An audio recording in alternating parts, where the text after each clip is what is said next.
But I more get like into these like angry delusions of why am I not independently wealthy? So I can just be in my studio all the time.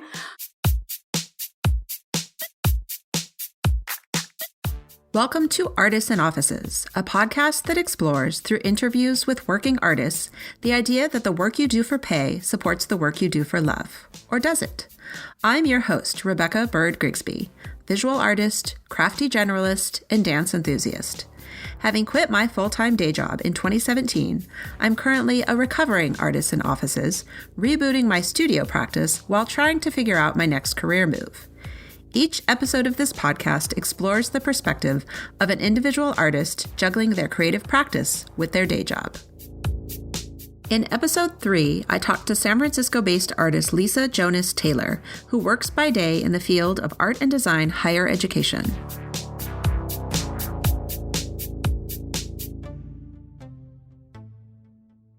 How do you describe yourself when people ask, what do you do? Yeah, so my name's Lisa Jonas Taylor, and I'm 33 years old, and I'm an artist, and I'm also the senior manager of alumni and parent engagement at California College of the Arts. And how I describe what I do, it sometimes differs based on who I'm talking to. How artists answer this common question is, well, complicated, and the response might vary depending on who's asking. If it's in my office job professional setting, I would introduce myself different if just out in the world. But I try to remember as much as possible to lead with I'm an artist, which can be sometimes strangely something I forget. When I'm with family, sometimes I'll lead with the office job. You know, there's not a lot of artists in my family. What I do is actually very strange for them to wrap their brains around. So tell me about your path to art. As a kid, what did you want to be when you grew up? Yeah, that moved around quite a bit. So I was always a very creative person. I always made things and, drew and paint. My grandma's a painter, but like a Sunday painter, on her spare time, not really been taught. She paints a lot of landscapes and I would paint with her a lot. And I was always sort of recognized like, wow, you draw really well, you paint really well. But like I said, in my family, that's not really, it's not that it's not a career option, but it's not something that anyone did or considered. And so I never really thought of it as what I would do when I grew up. I think I wanted to be a veterinarian for a year, and then I wanted to be a lawyer, and then I wanted to be an archaeologist for a while. And then as I got older and closer to going to college, I started to recognize more and more that I wanted to go into a creative field. I actually went into music first. For some reason, that emerged as a possibility of, people do go to college to study music and they have a career with it. And it wasn't until I got to college and one of the first people I met in the dorms was going for an art degree. And it was kind of one of those things where I always like, oh, I could probably go do that too. A few years into my music degree, I, really wasn't into it and made the switch into BFA painting. And do you still do anything musical? No. Or has it made its way into your work at all? In some ways. So I was an opera performance major.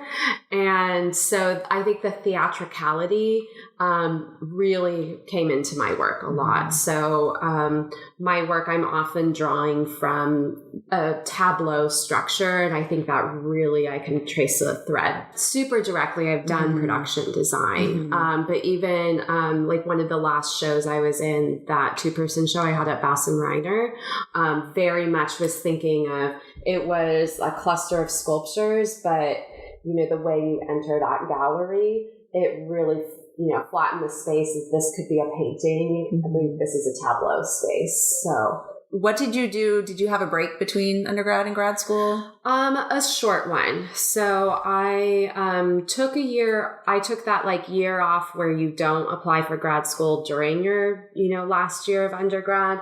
I took the year to get my portfolio together. I had to, do a couple shows, see if I can maintain my practice and apply for grad school. So there was a year between. During my undergraduate degree, my first job that wasn't like a hostess or waitressing job was I was one of the gallery attendants at the Long Beach Museum of Art. Lisa and I talked a bit about the kinds of jobs art majors tend to gravitate toward after college, such as waiting tables, with the idea that working at night frees up your days for making your art. This path seems to assume, of course, that you don't need much time for sleep.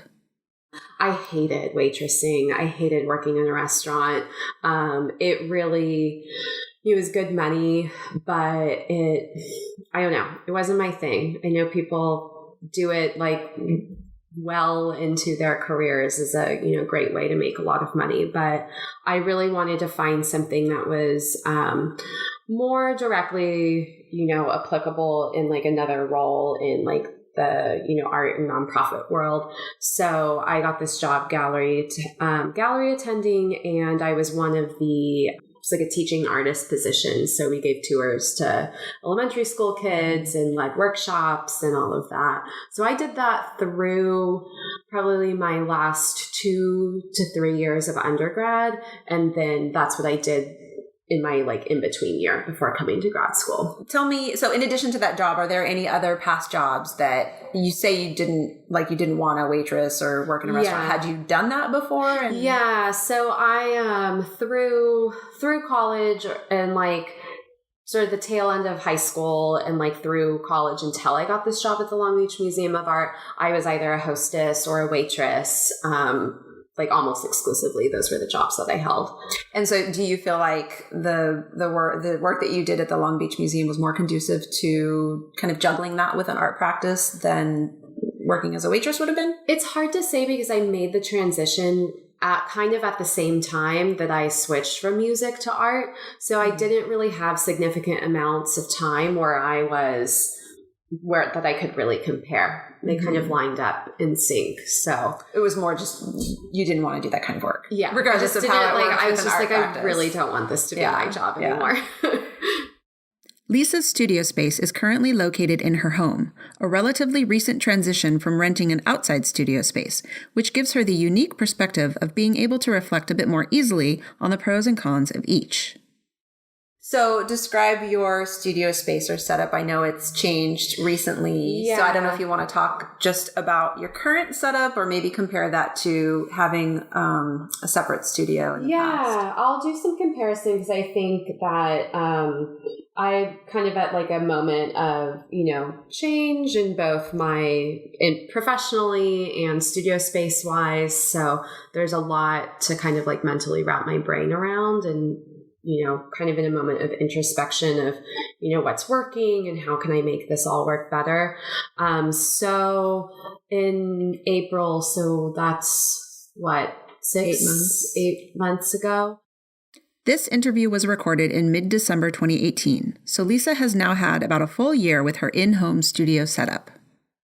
I moved my studio from, a more traditional artist studio. I rented a separate space in an industrial building. I shared it with several other artists and mostly for financial reasons moved my studio to my living room, which is not the first time I've had a studio in my living room, but it's been a while and it's been a big change.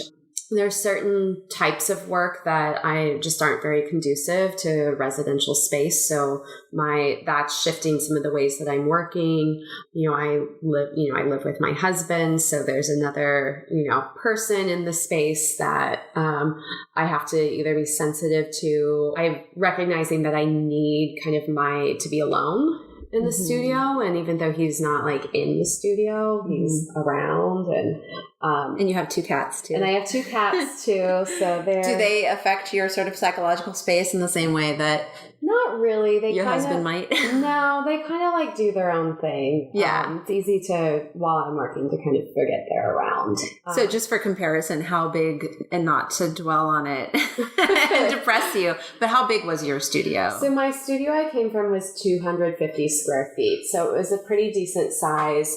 And my living room as a whole is probably 250 square feet. And I'm only using half of it as a studio space. The other half is sort of more traditional living room setup. Some benefits, though, are, the work is always right there in a really direct way. And so I don't have to negotiate so much the scheduling of when I go to the studio, and I don't have to, there's often times where I may have felt like I was too tired after my office job and maybe would be like, I'm going to go home.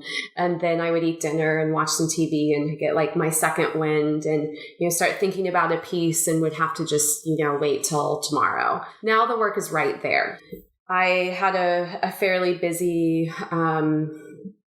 last fall and spring of, some exhibitions and really fully realizing some bodies of work. And so it's a nice moment to kind of maybe put some new constraints on my practice and see what might come out of that. I mean, it's not like, oh, this is a wonderful time. It's very frustrating, actually. But I know that the transition will probably eventually yield good things. Yeah, and I'll figure out how probably temporary as well. I mean, having this experience, would you go back to trying to rent a space outside of your home? Yeah, I think I would. I think that I need to be able to, if my work continues the way it does, or if I want to go back to some of the ways I was working, I'll just need a space where I can work with certain types of materials again. And then also, as convenient as it is to have your studio right where you live.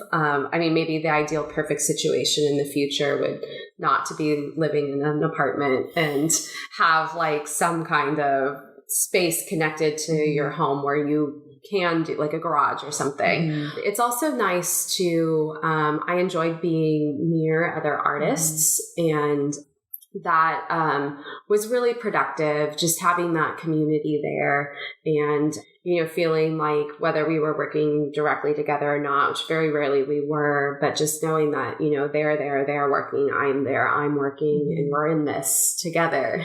Yeah, it seems like it would be a very sort of validating, energizing experience. Yeah. And I feel like that's the main trade-off with having a studio either in or near your home. If you have a really kind of isolated space, is you don't have that community aspect, even if you're not working directly with the other artists. Yeah. So I miss that. There's sort of an accountability to it. Like, like if, and you're paying money for that space, which sort of keeps you going back to it. But there are some benefits to. Yeah. So I think I would want to go back to what I had or something more similar to that, than what I have right now. But inevitably it's got to be affecting the kind of work that you're making right now. Yeah. Right? So I'm making scale.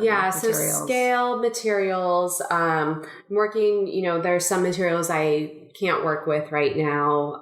Or if I were to work with them, I'd be needing to be part of some kind of like residency or project where I'd be able to take materials on site and work with them in that way. And then I generally need to work smaller, or if I'm working toward a large piece, it's, working on small components that, come together for something larger. And not that my work my work has traditionally been fairly large in scale. Hasn't always been, I don't feel like it needs to be, but it's been an interesting, seeing, what's happening with that, what I'm able to do or how I'm able to push my space or, how I'm able to go into projects now and maybe just think about them in a different way. One of the shows I was in right before I moved my studio was kind of a nice trial run for how that could go. I did a piece where I essentially created the piece completely on site. And so the work leading up to it was either building smaller components, testing materials. It was a lot of ordering on Amazon as a medium. That was my practice for a couple of months, was ordering things on Amazon, which is very doable from a living room studio. Right. So I'd imagine the challenge there is finding the time and opportunity, like the time to apply to opportunities like that and having like opportunities like that coming up, you know? Yeah. It's, either finding opportunities like that and applying to them or, in my conversations with people that I potentially might work with, negotiating that way of working, which I found, it's very possible. Like it's about thinking about how you approach the install of a show and what you may or may not have access to. And then there's the whole, can I get a week off of work for a week because I need to build a large scale piece on site essentially, or put components together for a large scale piece. Yeah, that was my same thought when you mentioned residencies, because I was thinking, oh, that could be a really good component to having a smaller studio space, is maybe it would motivate you to apply to residencies. Yeah. But then you need the time to actually attend those residencies and make that work. Working for an institution that's a challenge. There are just certain opportunities that it's not that they're not available to me, but it's a choice that I need to make. That, if I'm going to do a residency, there's only so much vacation time or paid time off I'm going to have. I could probably get away with maybe one that was a couple weeks to a month. I don't think that would be a stretch. That's not much longer than long vacations, but which are definitely doable. But those like year-long residencies or even a 2-month residency might feel like quite a bit. Do I want to lose my income for several months? Yeah. And do you want to use your vacation time? Yeah. Just like the only time, like use my vacation time. You could spend all of your time working or in the studio, but I think, there's something to be said for having some time that you're traveling or visiting family or whatever. I would say, other than the vacation that I took this past summer, I have used all of my vacation time for an opportunity to either get focus time in the studio, or because I have a show that I know that my work usually requires me to be on site and very involved in the install process. So, or even if I don't have a show, it's like I know or I hope that there's going to be one on the horizon. So there's a hesitancy sometimes to use the vacation I have, knowing that I might need it later for something. You're sort of banking it for possibilities. Well, I think this is a good segue to describing your typical weekday routine, which is probably a little bit different now that you have your studio space at home. But, when do you work? When do you make work? How do you carve out time for your studio practice? And I'm always curious to hear about different artists' approaches to their studio practice. Like some people are very rigid and they treat it like a workout schedule and they get up every morning and they spend an hour in the studio. And then other people are a little bit more organic, and it kind of depends on what they've got coming up on the horizon. Yeah. So I'll start with describing my job outside of my studio. So I'm the senior manager of alumni and parent engagement at California College of the Arts, running the entire programming that we have for alumni. And my role in that office is really to kind of oversee all of those programs, making sure that they're being implemented the right way with my team members, to, evaluate their success, to envision what those might look like in the future. Lisa received her MFA from CCA in 2014, shortly after which she transitioned from a student staff position to a regular full-time position, eventually working for the Alumni and Parent Engagement Program in the college's Advancement Division. I am an alum myself, so it's whether it's CCA or not, it's like I'm supporting this, space here, this like creative space here in the Bay Area and sometimes beyond.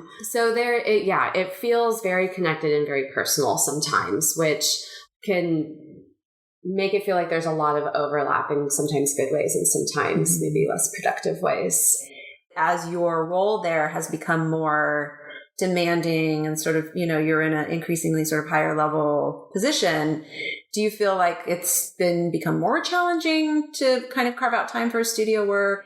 My previous role did have maybe more like one-to-one, like I'm doing a creative design project that requires, visual thinking and,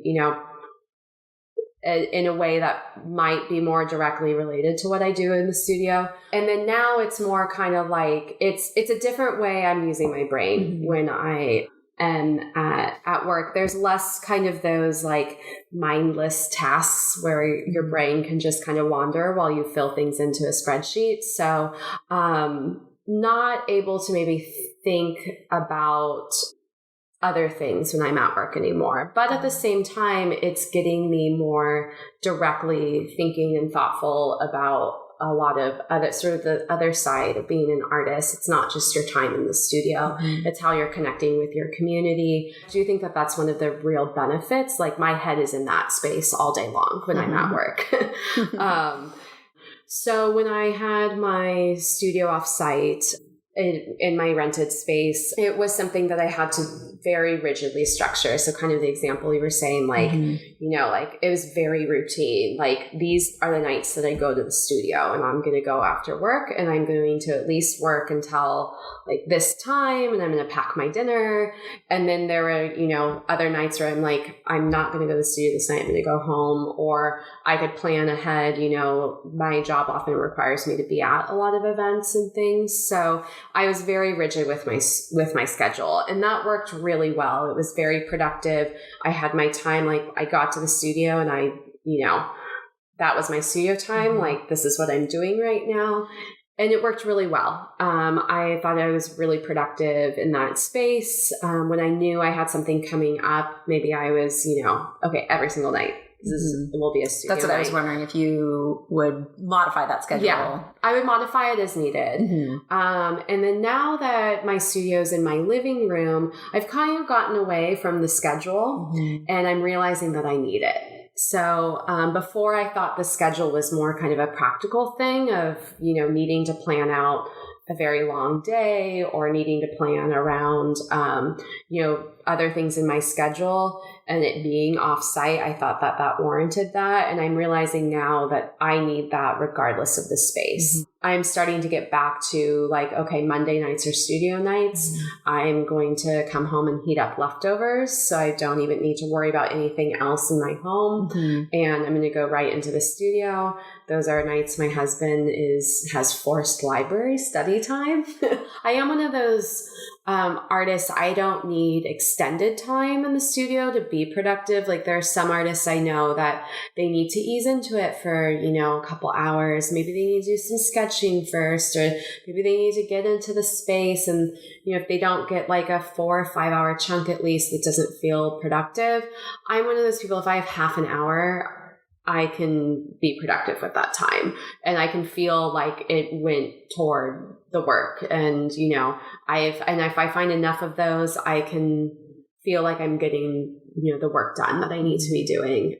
I work really fast, as in like when I'm physically making things, I'm moving quickly. My work is very slow. Sometimes a piece takes years to fully realize what it is I'm doing and what it's doing and what it needs and how it needs to leave the studio.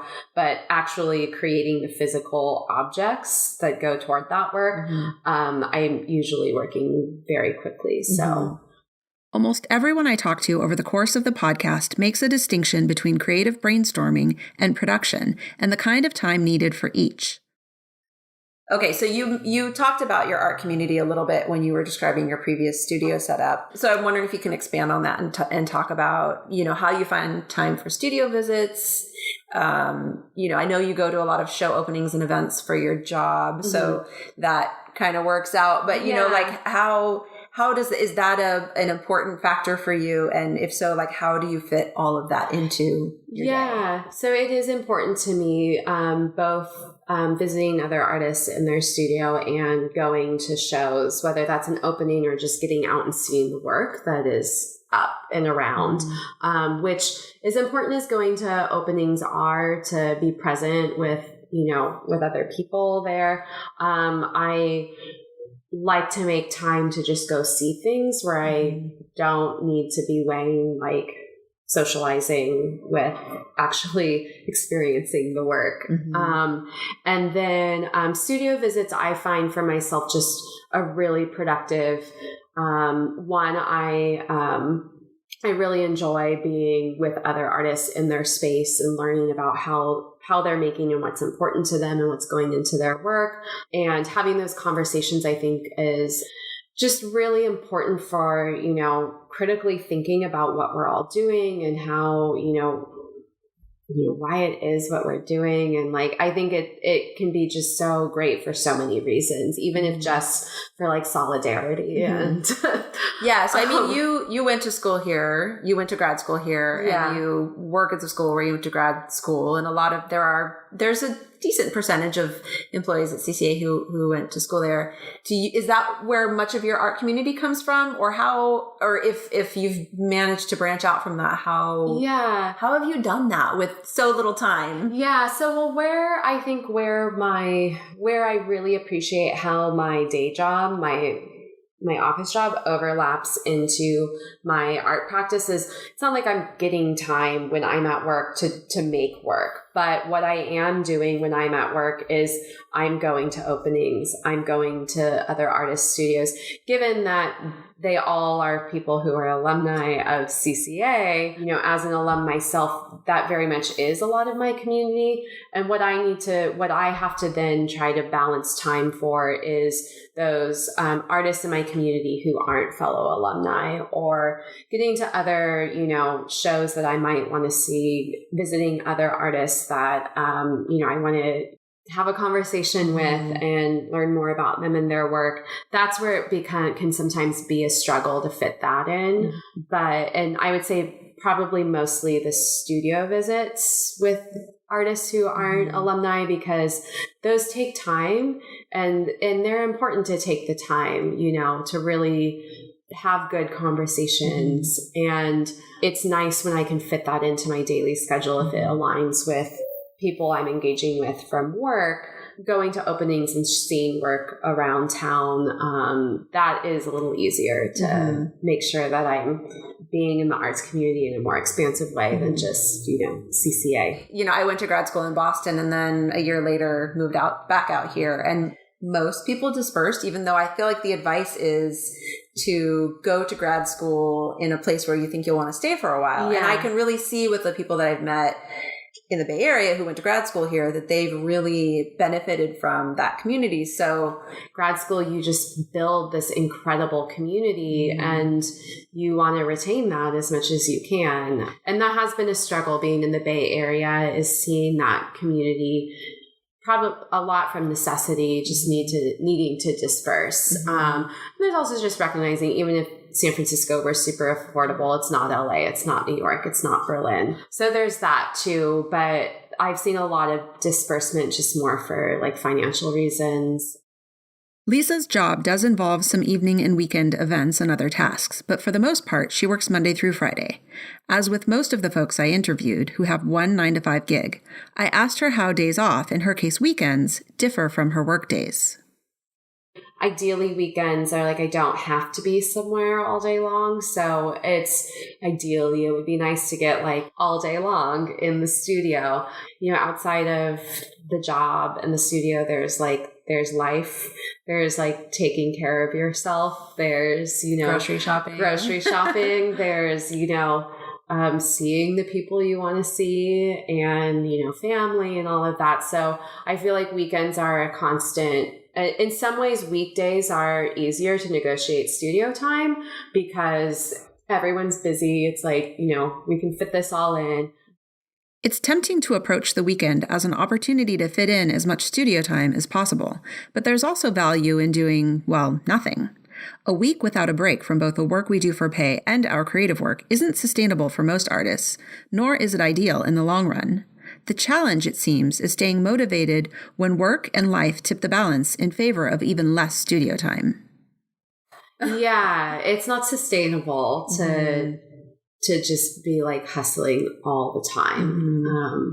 I don't know, like how do you stay motivated when your day job gets busy, and not necessarily just in terms of the time constraints, but just mentally when it takes up maybe more space in your brain than you'd like it to? Like what helps you kind of push through? I don't know, because I have to. I don't have another choice. There's never been a moment where I'm like, why am I still doing this, in terms of like, why am I still trying to make this art practice work? I always want sort of some other kind of like task or presence or like way of contributing to the community other than just I make things. And so I usually just get like really angry that I haven't had studio time. And then I maybe get anxious and worried that I'm not getting the time I need. Is the work going to suffer? Am I not going to is it going to get off balance? And my work is going to suffer. How I am in the community is going to suffer. I'm going to become more just, this other role and maybe less recognized as an artist. And that I get worried about it. And then I get angry about it. And then I get delusional. Yeah. And then what motivates me is not letting it happen. I'm like, this is terrible. The balance is off. How do I get it back? And Well, and it sounds too like being an artist is a big part of your identity. Yeah. I never question it. I do worry though how successful I'm going to be at being an artist in the ways that I want to. So let's talk about showing your work, because it can be very time consuming just to sort of find those opportunities, submit your work to them, apply for grants or residencies or any of those other things. So how do you I would say that? I very rarely feel like I have time to apply for things. So the things that I end up doing are things that are more organically happening through my presence in the community in other ways, showing my work and finding opportunities in those more organic ways than necessarily applying for things. The circumstance I find myself in is, is there a way to plan a residency every couple of years where I really do just get sustained time in the studio, and what would that do for my practice? But it's the, applying for it, that getting the good photos of my work, writing, making decisions. It feels like a whole nother job. Yeah, doing the application. It's and that's so much closer to what I do when I'm in the office. It's I really don't want to be doing that when I get into the studio or when I get home. It's why I'm terrible at my own social media. When I need to do it for work, I'm on it and I feel like I've done a good job. But then it's why can't I get these talents and strategies into my practice? And a lot of it is just time. It's I'm paid to sit at a desk all day and think about these things. But then when I get home and I need to prioritize everything that my art practice needs, it's, making the work always comes first. But if you want to have your work exist in certain kinds of ways, you need all this other stuff too. Artists with day jobs don't really have the luxury for this, but is creative block ever an issue for you with such limited studio time? It is, but I don't really connect it to my time in the studio. I think it would be, at times I've had blocks, I think it would be there even if I could be in the studio all day, every day. Same solution if I had all day or 2 hours is just do something, make something, and eventually it'll get better. So you just keep going. Yeah, I just keep making going. Work. Yeah. How does, your day job support your practice other than financially, if at all? I would say, I think that's the biggest connection in how my job supports my practice outside of just financially is that there is that overlap. My job requires me to engage with artists, meet with artists, have conversations, help build and be in that community. It's, I get to, it's not even that I get to leverage that. it automatically happens. I'm meeting and seeing people I'm excited about for my job. I'm lucky that the job that makes me money and that third thing are the same. That's important too. You're not just putting objects into the world, but yeah, and we're not creating work in a vacuum. Exactly. Whether you're as active in the community or not, you're contributing to it. Yeah, and it's an interesting way of looking at the different ways you're contributing to it. Is there any benefit to the studio work you do not being financially motivated? Yes, I do think so. Because I feel like I can make decisions in a different kind of way than if I was relying on maybe the sale of my work or the particular grant or opportunity I would take because I need it. So, it's a trade-off because there are certain things I'm not able to do because of my day job. I think everyone has this freedom, but I don't have to put like finances into the bucket of how I'm making that decision. It's like, of course I would love to sell my work, mostly because, not necessarily because I want the money from my work, because I would love my work to leave.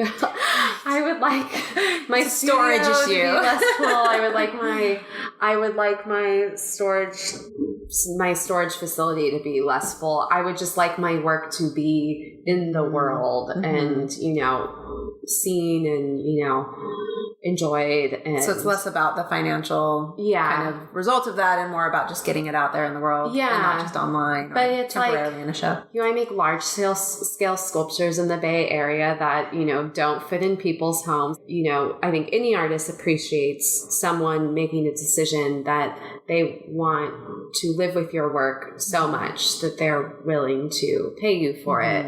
Like, oh, it'd be really nice if one of these things sold. And I always think that too, but it'll be fine. If it doesn't, you'll be okay. Yeah, I'll be okay. I'll just have less space. Yeah. You'll just have to live with it and try and figure out how to fit it in your living room. Everything that we've talked about so far, I feel like there are, obviously it's a struggle, but there are these benefits. And like I said, I really love the way you talked about, your day job happens to overlap a lot with this kind of third way that you exist in the world as an artist. But I guess I'm always trying to kind of juggle that with like overly romanticizing the hustle that so many artists face and like. I've since had some conversations with artists who prefer to call the hustle a juggling act. Call it what you will, but I think we can all agree it can be, in a word, exhausting and a challenge to sustain.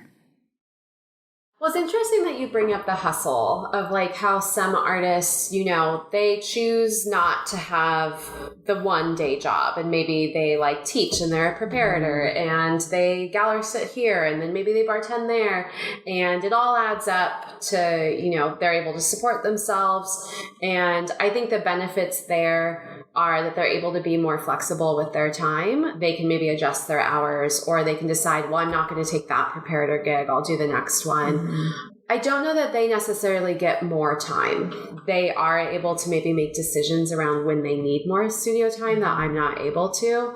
There is a lot of, I think, romanticization and expectation that that is how you do it. That like, as an artist, you should be doing it this way.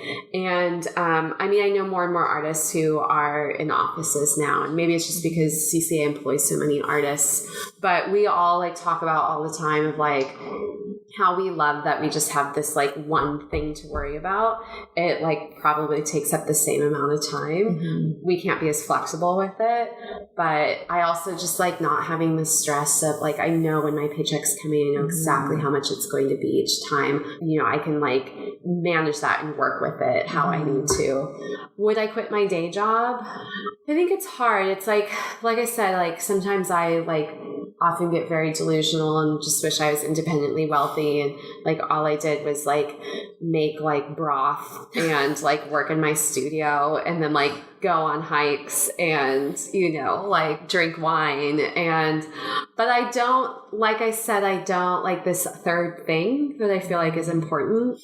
If there was a way to feel like I had all my boxes checked financially, would I have a job that took up as much time, like in an ideal situation? Like maybe not. Like maybe there's something in the future where it's a different day job or a different type of thing, but it would still be in the line of, this third thing we're thinking of. Like I wouldn't want that to disappear. So I feel like there'd always be a day job of some kind. Were I financially able to have one that maybe wasn't as demanding, like maybe to get more time in the studio. I want like a purposeful thing. Like it'd be nice if day jobs were like 3 days a week. Like I feel like 5 days a week is a lot. It would be really nice if they were like 3 days a week or if they were like only 6 hours a day. Right. Or something like that. Like I do feel like I get everything you're saying and like, and I see the benefits of having that engagement and those constraints but that's exactly what I'm saying too. It's like you need time. It's like I wouldn't quit my day job, but I would like it if my day job could be more right sized to the time. Like it would be great if my day job was 3 days a week or only 6 hours a day, but magically pays me really well. I make doing now. I don't know that what I have right now is sustainable. It's fine for right now. It's probably fine for a while, but I think at some point something is going to need to give. I don't ever foresee a future where I'm not making work. More information about Lisa can be found at artisanoffices.com.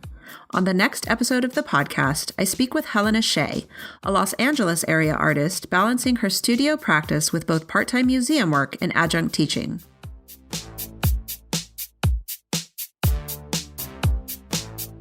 Artists and Offices is produced and edited by me, Rebecca Bird Grigsby. Intro music is provided by Mr. Neat Beats. Show notes and additional episodes can be found at artisanoffices.com. If you enjoyed this episode, please consider subscribing to the podcast on iTunes and leave the show a rating or review. This will help the podcast connect with even more artists and offices. Thank you so much for listening. Like you say, to being able to get that second win. If he starts meowing, it's fine. We can put him in another And room. honestly, if I'm sure I'll edit a bunch of it out, but it's also, I'm totally fine with there being cats meowing in my podcast. It might just become a cat podcast.